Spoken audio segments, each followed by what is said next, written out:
Hello everyone and welcome to my presentation. Thanks for listening in. My name is Bentje Brauns and I've been working at the British Geological Survey for 3.5 years, and I'm a hydrogeologist by training.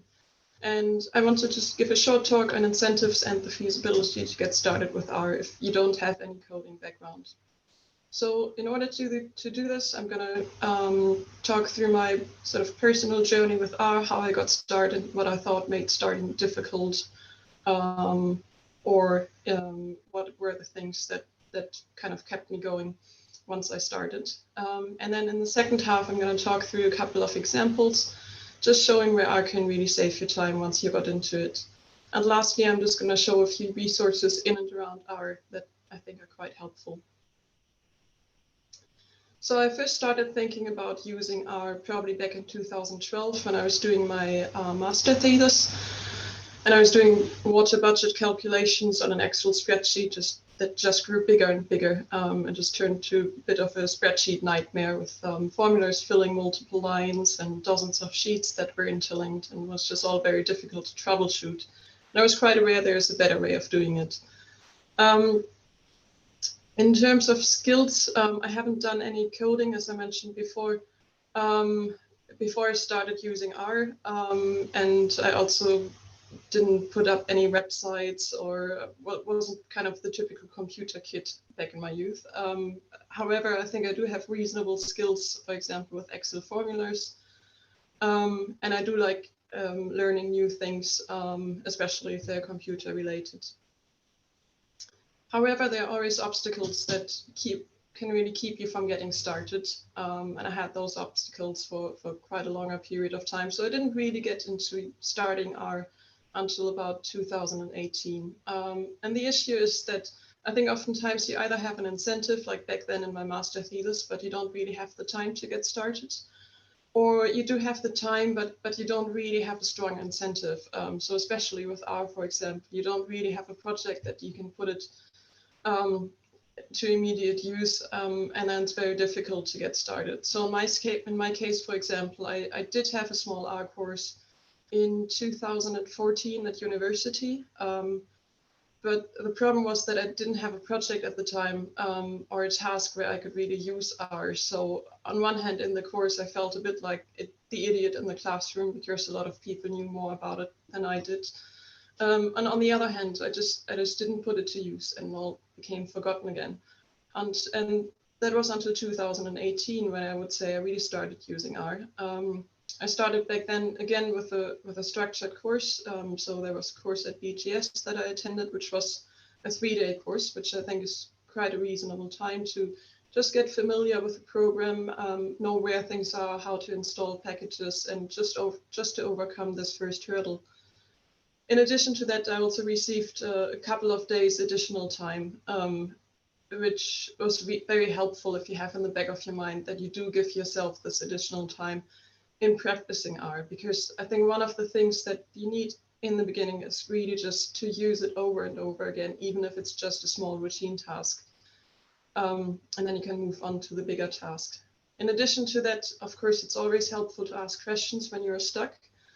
It's nice to go to colleagues and have a chat with them, but to be honest, I think it's very useful as well to use internet resources, because in each and every one of us is very bound to have his or her little favorite package or favorite function. And if you search the internet, you just get a bit more variety in terms of input, and you also get a bit more sort of recent input on maybe new packages that came out. So I would highly recommend using, for example, Stack Overflow if you're stuck in R and you have questions.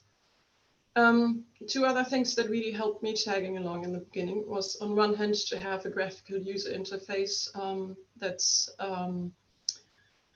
just looks a little bit less intimidating than the R console. So in this case, R Studio, and I think that's very commonly used, but I'm going to show it in a moment anyway. And then the other thing was just to save every single piece of code that I thought is worth saving in a retrievable way, and also to use cheat sheets, because you'll end up copy pasting a lot of code, and that is really useful, and I think that's the way everyone is really doing it. But in order to do that, you need to know where your bits and pieces of code are. So as mentioned, our studio, I think, is very helpful, especially if you start with R and if you don't have any coding background, because it just looks a bit less intimidating. And it also helps you with their coding. So in R, which is on the apologies, which is on the left-hand side, you see the R console, which is basically one window for both the code and the output. And you have another window, for example, for the plots, and they're coming out. In our studio, you have traditionally more windows. So you've got 4 windows. You can change that a little bit if you like to. And you've got a separate window for the code editor, which is basically just for the code and the annotations, and a window for the R console, which is similar to kind of regular R. And having this code editor window really helps you to rerun pieces of script and of code and to find it. Because the problem is if you have the output in the same window and you have a longer output, then it's very hard to retrieve the command line that you had put in. Also in our studio, you can keep multiple scripts open in tabs, so it's easy to swap forth and back between them. There's a workspace window, which shows you what kind of data you have loaded and also gives you some information about it. And then there's the window where you can see, for example, the plots that you create. And there's a bit of kind of very commonplace graphical user interface that you can use. So for example, if you want to save a plot, you don't need to use the command line for that, but you can just kind of do it by clicking things, which I think if you just start with R is sort of less intimidating and helps you to keep going with it. And then the other thing that I mentioned was saving pieces of code in a retrievable way, and also using additional pieces of help like R cheat sheets. So in terms of saving pieces of code, what I do is I have relatively short scripts if I can, and I save them in a sensible name so that I can find them again. But even more useful is sometimes just to keep one script with bits and pieces of coding. So for example, I have the script which is called useful, which is basically open in my R studio all the time. Where I just have little segments and small pieces of codes, for example, code to round numbers. And you can keep a document outline in our studio, which you can then use to find these pieces of code and just copy them across. And then the other thing I mentioned are the R cheat sheets, which you can download from the internet. So those are just 2 pages typically on different type of R packages that are commonly used. And those sheets are also very helpful to just print out and keep on your desk when you're using with R. So coming to payback time, as I said, initially you will have to put in a bit of extra time into R, and I think that's really the same for everyone, regardless if you just started coding or not. But the good thing is it pays off also relatively quickly. So all the examples I'm showing now are from scripts and tasks that were done within, I would say, the first year of really putting R to use. So the first example is an example on compiling and standardizing large data sets. The second example talks about comparing water level time series. And lastly, the third example shows an example of how to plot out hydrochemical data in a quick way on larger data sets and applying multiple groupings so you can identify, for example, parameters that are of specific interest. So the first example is from a current project that I'm working on, in which we are compiling groundwater data from across Europe, and we want to analyze this data in respect to groundwater droughts. So an important subtask of this project was, of course, to collect this data and to standardize it into a common format. So that's data received from different countries. And a key challenge, of course, is that the data comes in different formats. It often comes in different files. And also, for example, the coordinate system isn't the same across Europe. So what I wanted to have is on the left-hand, you can see on the left-hand side, is a file with just 3 columns. And one of them is the ID column, then date column, and the groundwater level column. And the coordinates system would be shown in a different file, but should be in WGS84. The received data, on the other hand, this is just an example from one country, could be, for example, 61 different CSV files with a large amount of metadata. Not all the data would be in the same format, so maybe some of the files would have an additional column. And the coordinate system wasn't quite what I wanted it to be. And I wrote a piece of script, which is basically taking the data through 3 different steps. So step 1 is to read in the data and to make a list of data frames in R. And having this list of data frames really enables you to loop through this list of data frames if you have a specific sort of code routine that you want to apply to it. So in this piece of script, what's being done is you're prompting R to a location on your local drive where all the data is saved. And then you just tell R to read in the data and to put it all into the data list that I mentioned. And then the second step of the script is to clean the data by looping through these data frames in R. I'm going to show this in a bit more detail. I should mention that there are just 4 different R packages used for this. So it's not very extensive, and it's quite basic R packages that are used for it, which you can see on the bottom. And what's being done is basically to search for an ID in the data columns and to apply to one of the new columns to remove rows with unwanted information, and then just to standardize a couple of features like decimal separators and dates. And after that's done, you just have to merge the files into one file and save it. So again, that can be done quite quickly. These are just 2 rows of script, 2 lines of script, which is just combining the data and writing it as CSV. So overall, you're really going from the 61 files to just 1 file by just using 4 R packages. And in this case, it's 44 lines of script, of code. But that still includes the annotations and loading the library. So it's really not a whole lot you have to write in order to apply this. And it's very, very helpful, especially if you keep on receiving data and maybe updated data, so you can just rerun the script as you see fit. And then as an additional piece to this task, I already mentioned the coordinate systems might be in a different format. So again, there are very useful packages in R that you can use for this. I'm using Rectal and DSP, and that really brings the task down to 2 command lines. One just reading in the data and defining what sort of coordinate system the data is already in. And then 1 line just transforming the data, and then you can of course add an additional line to then store the data on your local drive. And you define the coordinate system by using EPSG numbers. And within the packages, there are also functions on how to, for example, create a lookup table for these numbers.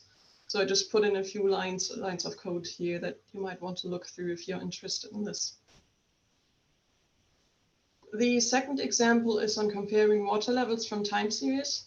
This is on a different project. So in this project, we are monitoring sites in Africa in 3 different countries, and the data is being downloaded on a monthly basis. And so one of the tasks, of course, is to look at this data on a monthly basis, and also to compile the data into 1 file. And when we're looking at the data, it's of course helpful to look at the data in comparison to the different sites, so to have them all on 1 sheet. The data loggers we're using in this case are in situ loggers, so we can use the in situ software to initially look at the data and download the data. But if you've used the software before, you'll know that you don't always have the same scales. You can adjust the scales, but it all takes a little bit of time. And then also you can only look at 1 side at a time.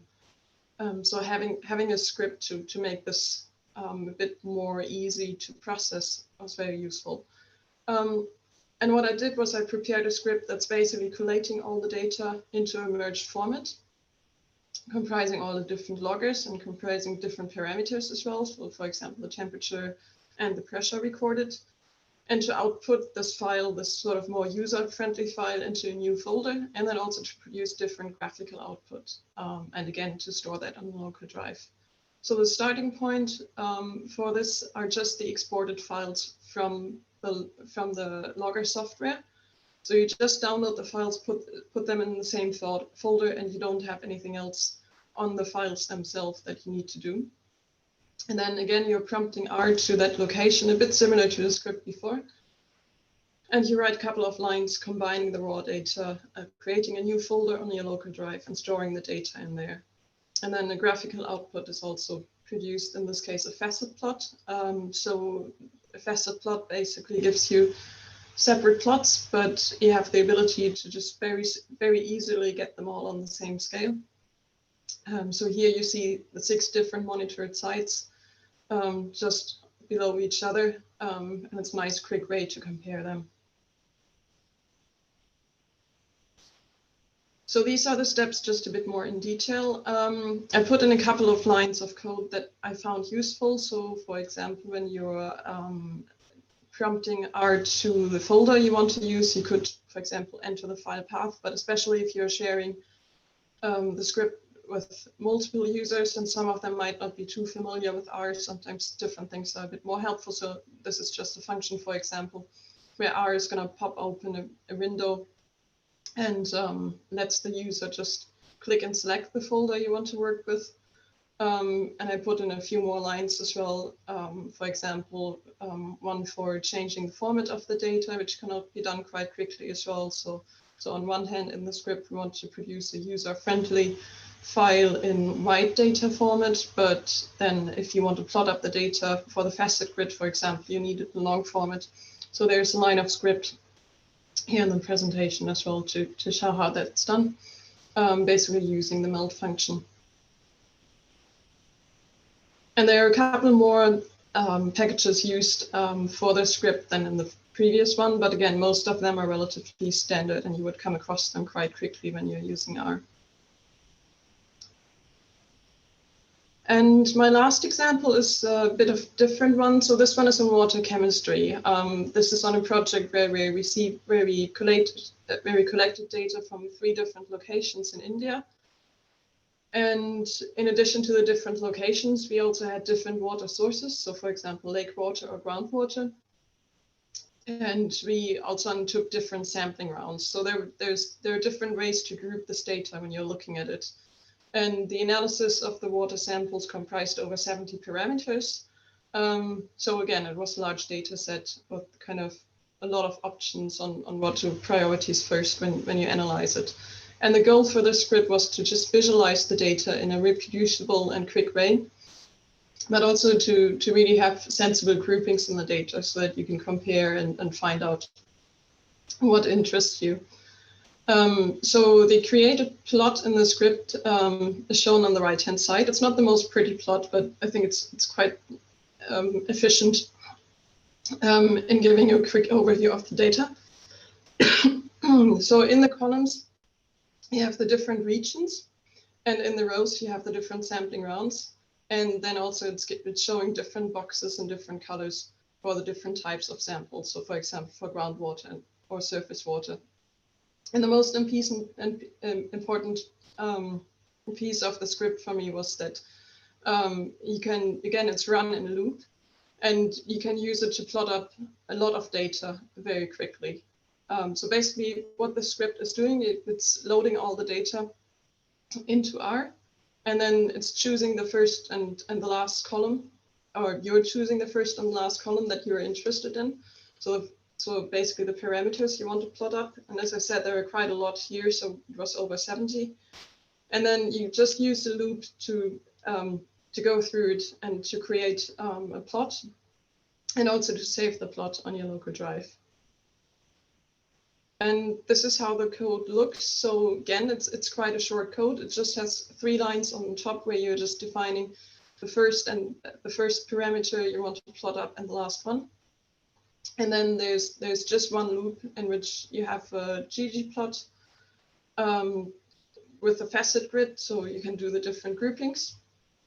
And it's giving the file a name and it's saving it to your local drive. And there are just 2 packages that you need for this. So these were my examples on how R really saved me time. there are other interesting packages, especially for hydrogeologists to look at. So for example, there's one on pumping test analysis and to do more elaborate plots. And I think my colleague Dan might have mentioned this package already. There's SMWR graphs, which is from USGS. And that's also a very useful package to look at. And then in terms of other resources, I just briefly listed a couple of places where you can look for training courses. If you want to start with R, but you don't have a training course at your institution where you can physically go to. So there are a couple of MOOCs out on the internet, which are for free, and a lot of them are really good, I think. And then there's Data Camp as well, which has a lot of smaller, more sort of sometimes package-specific courses. It's not entirely for free, but there's just a small fee, and I think a lot of these courses are really good as well. And with this, I'm going to end my presentation. So thank you for listening in. And if you have any questions, just let me know. Thank you.